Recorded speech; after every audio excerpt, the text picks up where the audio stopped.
Hey, what's going on, everyone? I had to make a special announcement and video. I know it's been a long overdue. And for those of you who follow me on my social media, I told you a couple of weeks ago that I was going on a very deep dive and I came back with a lot of information.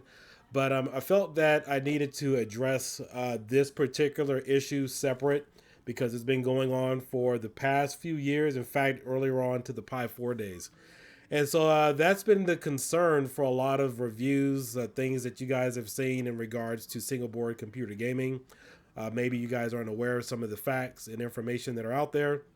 But before I get too far into the video, I want you to see this is actually going to be a part of another video, but I felt it needed to be addressed today.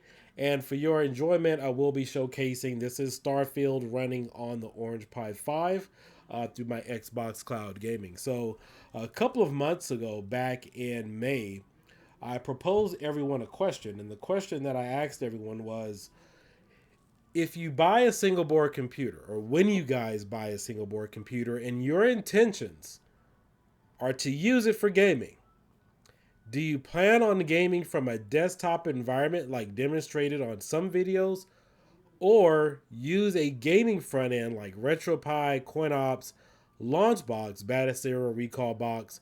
And again, I'm speaking predominantly for single board computers. Reason why I asked this question is because there's a huge performance issue, or there's a bottleneck when you run from a desktop environment to an actual gaming front end. If it didn't matter, wouldn't have asked this question, wouldn't have said anything. 98% of people said yes, they would use a gaming front end.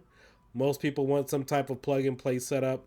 One person said no, they would use it for desktop. And of course, I asked this question through a number of different groups that I run, but you would find that the answer is still the same. Most of you want to use or will be using a gaming front end and not desktop when you buy a single board computer. And so, as you guys know, the Raspberry Pi 5 has started to come out in the next few days. I know a lot of you, particularly follow my channel, are interested in it for gaming. What systems will you be able to run?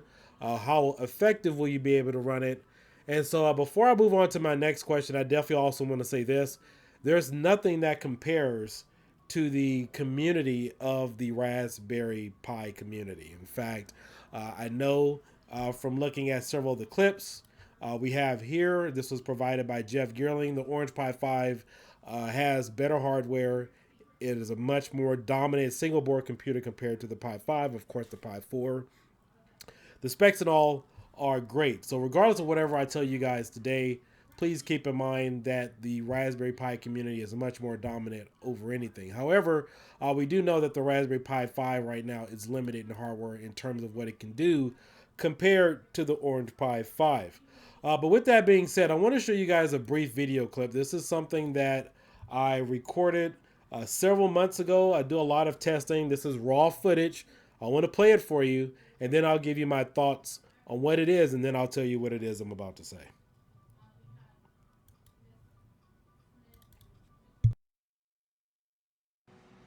All right, on the all right, on the left we got Lee PSP's video, and then over here on the right we got my video performance.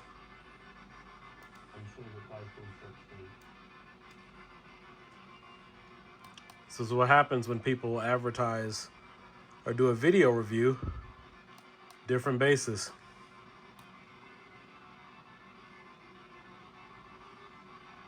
Yeah, that sound you hear, that's mine with the stuttering. It's running software mode because I can't run OpenGL right now because it won't even see the video. However, if I, let's see, if I touch, let's see, we're going to switch over to hardware. Yeah, you can't even see it anyway.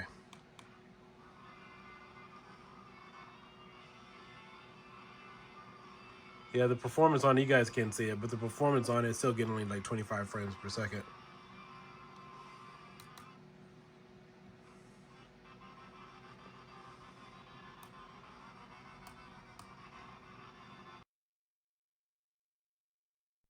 All right, so in that clip, on the left, you had desktop environment. That was Orange Pi 5. That was the same single board computer, same game, same emulator, same orange pie, but as you could tell, the performance wasn't there when I was playing the same game through a RetroPie interface. The reason why this is important is because I know many of you are probably used to overclocking, thinking that you can get better performance. At this day and age where we are right now in terms of emulation for a single board computer, the single board computers have far advanced and surpassed what the emulators can fully provide for us for a retro or gaming experience. Meaning that these single board computers are coming out, we have better technology, but these emulators are being left in the dust. These gaming front ends have been left behind in terms of development and performance, and is not exactly quite there yet in terms of what we can do. Now, there have been many videos, even right now, with retro gaming or gaming performances, and they're all ran from desktop. I have no idea why they're ran from desktop, but I believe actually one of the reasons why it's ran from desktop is because most of these reviewers don't compile the front ends. Supreme Team compiles front ends. Batacera compiles front ends. Recall Box compiles front ends. Most of the reviewers, they just download emulators and run everything straight from desktop because that's all they can do. And the performance that you're going to get from those videos don't resemble or reflect the experience you're going to get as a customer if you're planning on buying a single board computer from gaming, because there is a performance hit. This even goes back to the Raspberry Pi 4. Raspberry Pi 4, you can run Dolphin, you can run GameCube from desktop, or I think Android as well. You can also run GameCube and also the Wii emulator from desktop, but you can't do it within the Emulation Station RetroPie Batacera front end. It's not compiled yet. Even right now, Batacera for the Orange Pi 5, same single board computer, does not have PlayStation 2 emulation available. It is not compiled. And even in some cases, we had a very difficult time porting over some of the basic emulators and PlayStation 2 emulator to the Orange Pi 5 Pi Resurrection based on the Supreme build that you guys have seen here on the channel.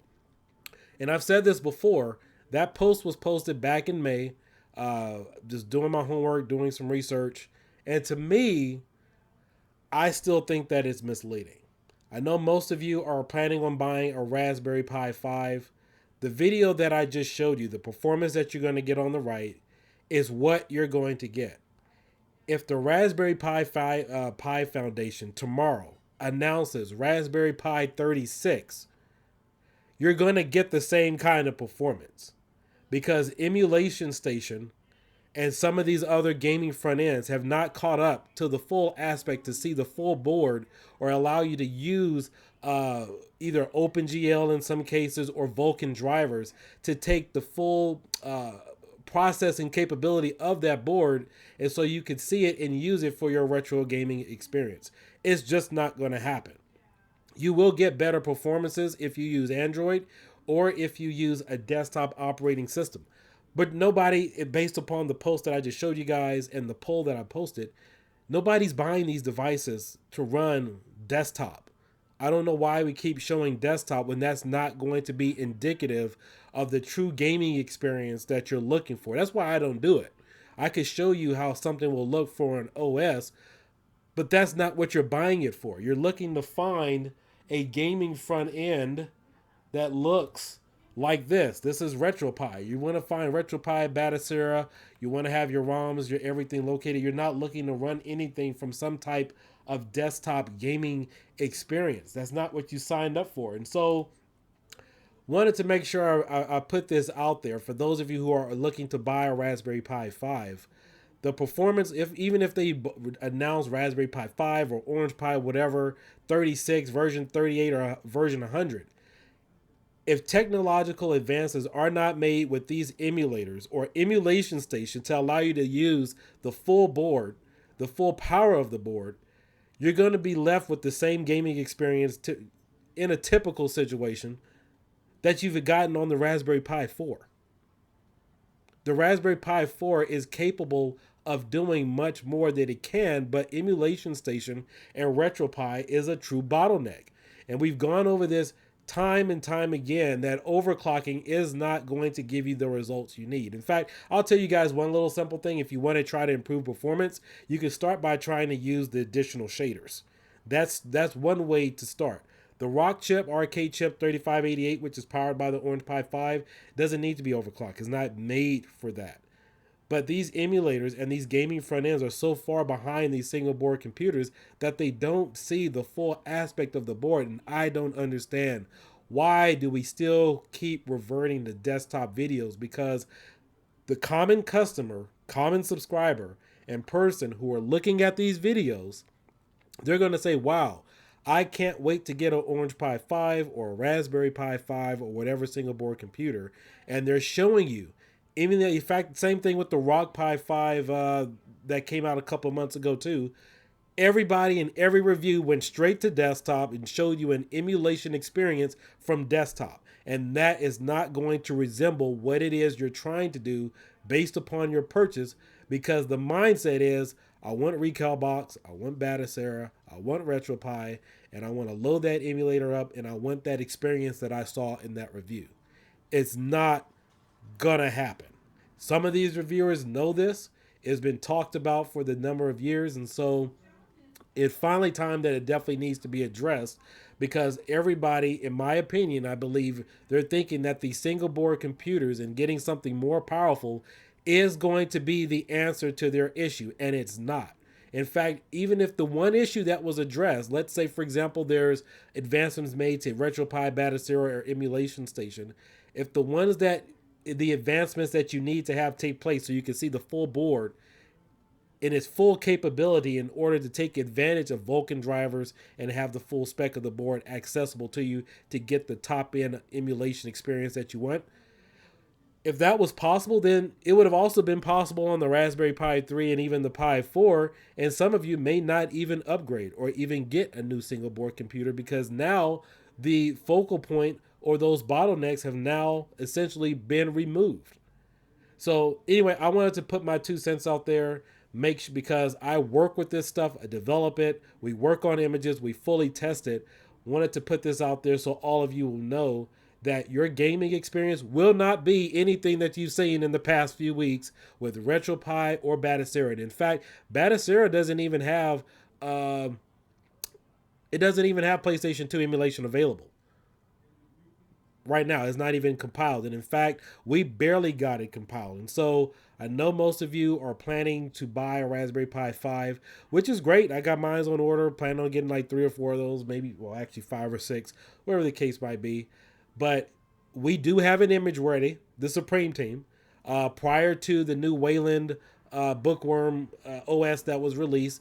You know, we're going to get over that hiccup. We have some adjustments or whatever, but we do have a working image.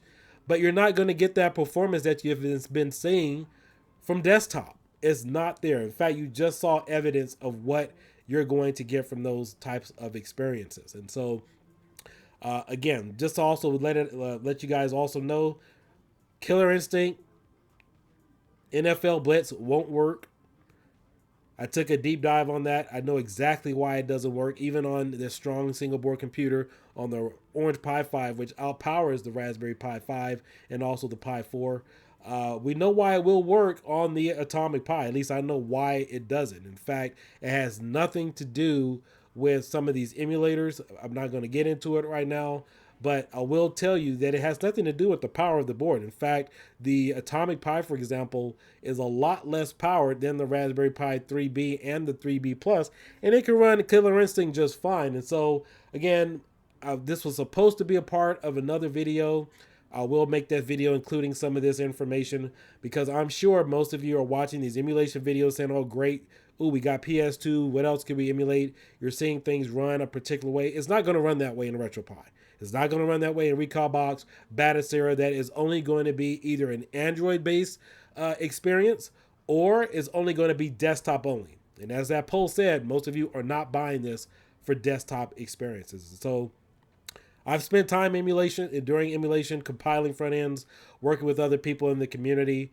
This definitely needs to be addressed, because to me, as I made that post, and I've made a couple of other videos a few months ago, to me it's misleading, because that's not what I'm going to get. If I was just an average customer, saw these videos and said, "Oh, I want to run PS2 or a particular emulator, or maybe Wii user's not even compilable. You could download that on the desktop, but you can't even compile it right now because we tried."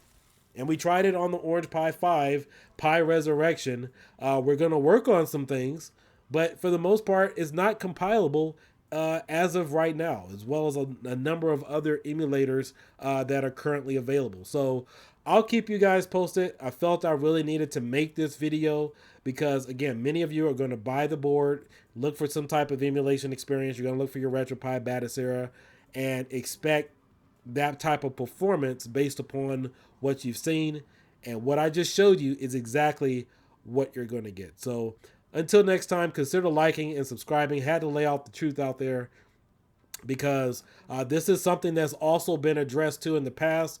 The powers that be, they know that more developers, when they release single board computers, need to have this stuff. Typically they send it out to reviewers. I get it, people have a social media account, they have followers, but they don't provide stuff to the masses. They don't get in the kitchen, roll up their sleeves, and provide stuff for the community to enjoy. And they don't have a full understanding about what something works or what goes on in the background to tell you what can be optimized and what something can do and what something can't do. But I can promise you in the next few weeks after I get a Raspberry Pi 5, you will see RetroPie loaded and booted. It won't be official. It's an unofficial build. Who knows when the RetroPie official team is going to put something out there. We don't even know if they'll try to include PlayStation 2 emulation. We've had some breakthroughs where we've compiled a number of different images and things that are out there. So we're speaking right from the source. Just had to give you guys a heads up. Just be mindful that the things that you have seen won't be indicative of what you're going to purchase when you're running from an actual gaming front end. There's serious performance hits, and until that's addressed, it doesn't matter what single board computer comes out next that can run 100 gigahertz. For the most part, you're still going to get the same type of performance because there's been a bottleneck and the emulators and the front ends have not caught up to allow you to see the full aspect of the board. So until next time, I'll catch you guys later. Peace out.